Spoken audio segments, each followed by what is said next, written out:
Alors l'ADT, c'est un ensemble de femmes et d'hommes qui apportent leur expertise technique. C'est l'entité technique de l'ADGA. On fait des essais et de l'expertise. Au profit des forces de différentes armes. Lorsqu'on veut développer un nouvel avion, développer un nouveau bateau, on a besoin de gens qui maîtrisent des sujets techniquement. Et pour ça, il faut des spécialistes, des ingénieurs, des techniciens, des ouvriers. Les centres ont chacun leur spécialisation. Sur les 9 centres, on retrouve des centres d'expertise et des centres d'essai.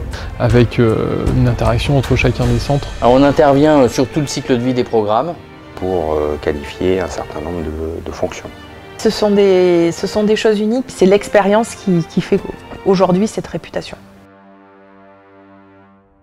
On va tester les moteurs dans les conditions de pression, de température, d'hygrométrie qui verraient s'ils étaient en vol dans n'importe quelle région du monde et dans n'importe quelle condition extrême.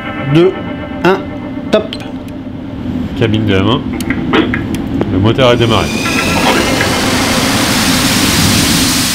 Donc très concrètement, on va placer les moteurs dans ce qu'on appelle un banc d'essai en altitude simulée et on va recréer dans ces bancs d'essai les conditions de pression et de température qui correspondraient à ce que le moteur verrait s'il était mis sur un avion à une certaine altitude et à une certaine vitesse. En fait, le gros avantage par rapport aux avions banc d'essai, c'est l'un des principaux avantages, c'est qu'on peut maîtriser parfaitement la condition de vol. Donc ce qu'on appelle une condition de vol, c'est une altitude donnée et une vitesse d'avion donnée par exemple, et qu'on va pouvoir à la fois la maîtriser parfaitement et pouvoir la répéter plusieurs fois pour par exemple juger de l'influence d'un paramètre particulier sur les performances et le fonctionnement du moteur.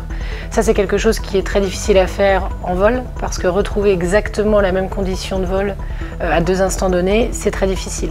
Et en plus quand je parle de conditions extrêmes, c'est-à-dire qu'on va pouvoir aller par exemple à des niveaux de température assez extrêmes sans avoir besoin géographiquement d'aller dans ces régions.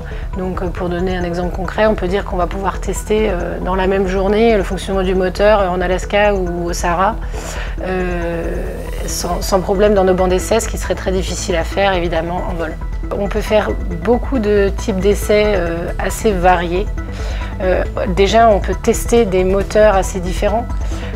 Donc on peut tester ce qu'on appelle des turboréacteurs. Donc ça va être typiquement des moteurs d'avions de chasse militaires, mais aussi des moteurs d'avions civils, comme par exemple l'aviation d'affaires, ou des petits moteurs, typiquement des moteurs qui seraient placés sur des missiles.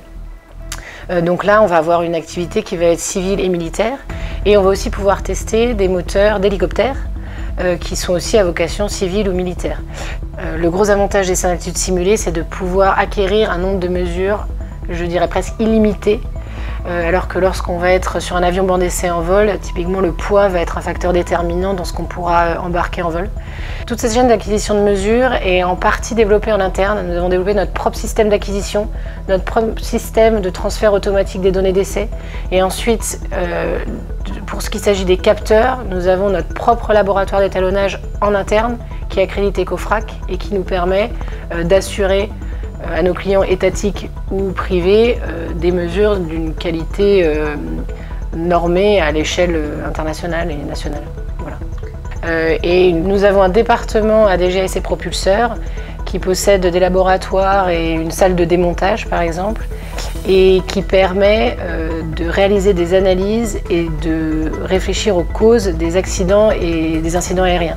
On possède notamment un département qui réalise l'exploitation des enregistreurs de vol au profit à la fois de la justice ou du bureau enquête accident.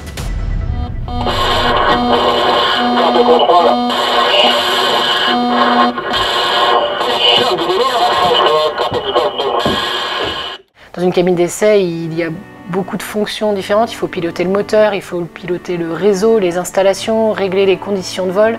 Ça, c'est un vrai savoir-faire qui ne s'apprend pas dans les bancs de l'école et qu'il faut acquérir sur le terrain. Et c'est pour ça qu'on valorise énormément tout ce qui est apprentissage, de recruter les gens assez tôt pour qu'ils aient le temps de se former via la multitude d'installations qu'il y a sur le site. C'est des experts, des techniciens, beaucoup des ouvriers. Je ne sais pas s'il faut être passionné, mais les gens qui sont ici sont passionnés en général. C'est vrai qu'on a beaucoup de chance d'avoir ces installations en France. C'est des installations qui sont uniques en Europe et ça c'est vraiment un point très important. C'est un élément primordial de notre capacité à développer des moteurs et des systèmes de combat aérien de façon autonome. Et donc c'est vrai qu'il y a une vraie fierté technique à travailler dans des centres de pointe qui ont une expertise reconnue à la fois en Europe et bien sûr à l'international. Des GEP, c'est du sur-mesure en fait. Chaque installation est sur mesure pour un moteur, pour un type d'essai, et c'est un vrai savoir-faire.